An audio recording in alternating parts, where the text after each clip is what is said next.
kepadamu, sesungguhnya barang siapa percaya kepadaku, ia akan melakukan juga pekerjaan-pekerjaan yang aku lakukan.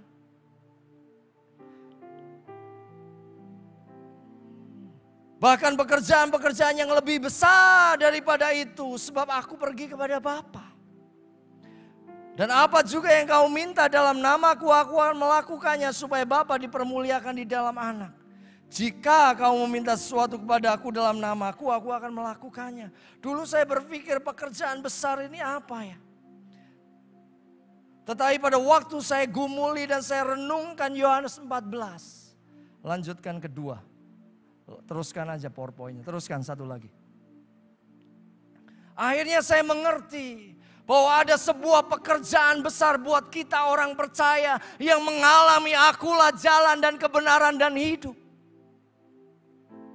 Bapak, Ibu dan setiap saudara dan saya mengalami akulah jalan dan kebenaran dan hidup. Amin. Amin ya. Punya jaminan kan? Amin ya.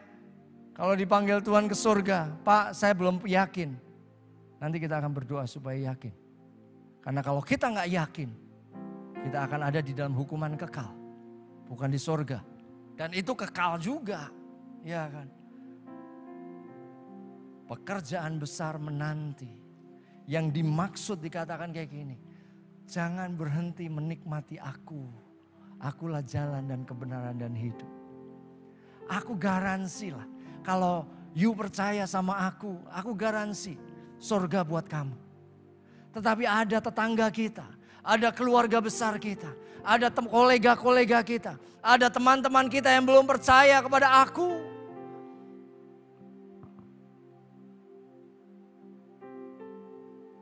Ini waktunya kamu bisa beritakan tentang penebusanku buat setiap mereka. Itulah yang dimaksud dengan pekerjaan besar. Bapak, Ibu dan setiap saudara dan saya mengalami kepastian keselamatan. Apakah kita berhenti? Enggak. Sesungguhnya barang siapa percaya kepadaku, ia akan melakukan pekerjaan-pekerjaan yang aku lakukan. Bahkan pekerjaan-pekerjaan yang lebih besar. Yesus ada di muka bumi. Dia perkenalkan dirinya sebagai Mesias. Dia memulihkan banyak orang. Dia membawa orang-orang datang kepada Bapa. Hal yang sama juga. Itu yang Tuhan perintahkan buat setiap kita. Keluarga kita masih banyak yang belum percaya sama Tuhan. Masihkah kita berdoa buat setiap mereka? Buat yang masih kuliah, teman-teman kampus kita, teman-teman sekolah kita, teman-teman kos kita masih membutuhkan jalan keselamatan dan jalan kehidupan. Dan itu hanya ada di dalam pribadi yang kita kenal, di dalam nama Yesus. Itu yang Tuhan mau kita lakukan. Jangan pernah berhenti.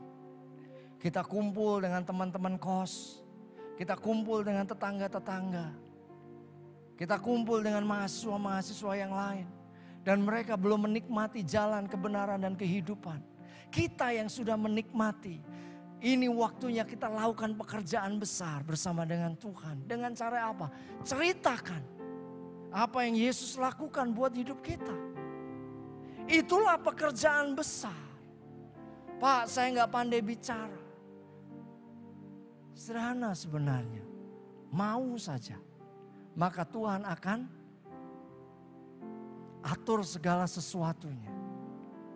Mungkin kita katakan, apa bisa ya? Alkitab, Yohanes 14 memberikan 2 janji yang menyertai. Kalau kita mau bersaksi tentang penebusan Kristus. Yang pertama adalah, dan apa juga yang kamu minta dalam namaku, aku akan melakukan supaya Bapa dipermuliakan di dalam Anak. Ini kan ada hubungannya dengan apa yang kita mau saksikan. Tadi siang pada waktu saya sampaikan kepada yang muda-muda. Kalau kita membutuhkan sepeda untuk kita berangkat, untuk kita melakukan kunjungan dan untuk kita bersaksi. Dan di situ tidak ada alat transportasi yang lain kecuali sepeda. Kita bisa ngomong sama Bapak Surgawi, Bapak, aku mau layani jiwa-jiwa di sana. Aku butuh alat transportasi sepeda. Bapak akan lakukan. Kenapa? Detik di mana Bapak lakukan dan akhirnya kita layani jiwa-jiwa, maka Bapak dipermuliakan. Amin. Amin. Amin. Tuhan sertai kita. Ya kan? Apa yang kita minta di dalam nama. Ini bukan minta untuk keinginan kita.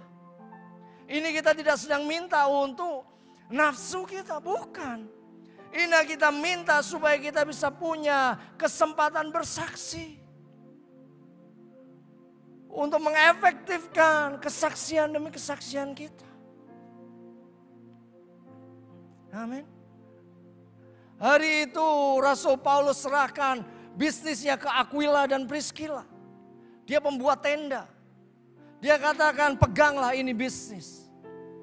Tenda yang dimaksud bukan tenda yang seperti buat kemah buat kita. Tenda itu buat sembahyang orang Yahudi. Dan Paulus mengerjakan itu.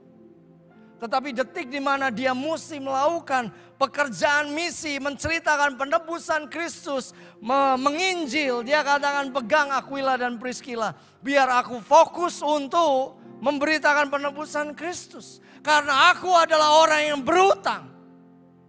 Bapak, Ibu, dan saudara dan saya adalah orang-orang yang berhutang. Minimal ada satu orang yang mendoakan Bapak Ibu. Bapak Ibu dan setiap saudara duduk di tempat ini karena ada orang yang berdoa buat Bapak Ibu. Amin. Ada orang yang mengerang, berseru di hadapan Tuhan, yang melakukan kunjungan dan mendoakan. Amin. Dan singkat cerita itu diserahkan kepada Aquila dan Priscilla. Dan terus dia beritakan Injil. Itu yang dilakukan oleh Rasul Paulus. Dan Tuhan sertai Rasul Paulus. Janji yang kedua saat kita bersaksi tentang penebusan Kristus. Tentang Kristus adalah satu-satunya jalan kebenaran dan kehidupan adalah. Aku akan minta kepada Bapa dan Dia akan memberikan kepadamu seorang penolong yang lain. Itu kan luar biasa. Parakletos diberikan. Roh Tuhan diberikan. Kisah Rasul 1 ayat 8 katakan. Dan kau akan menerima kuasa kalau Roh Kudus turun ke atas kamu. Dan kau akan menjadi saksiku. Yerusalem, Yudea, Samaria sampai ke ujung bumi. Dan satu-satunya kitab yang tidak ada penutupnya adalah kitab Kisah Para Rasul. Dan Tuhan merindukan Bapak, Ibu, dan setiap saudara dan saya melanjutkan pekerjaan misi itu. Ngapain Bapa Surgawi memberikan rohnya? Karena rohnya keluar dari Bapa untuk menyelesaikan kehendak Allah. Kenapa? Kalau nggak ada alasan yang penting. Dia berikan rohnya karena ada mandat yang luar biasa. Dia curahkan rohnya karena ada panggilan yang luar biasa. Dia curahkan rohnya karena ada panggilan penuaian jiwa-jiwa.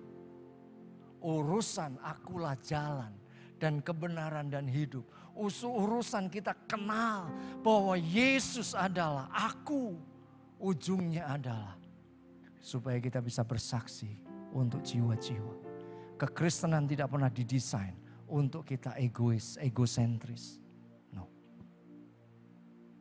Tapi kekristenan didesain untuk kita mengerjakan pekerjaan Bapa.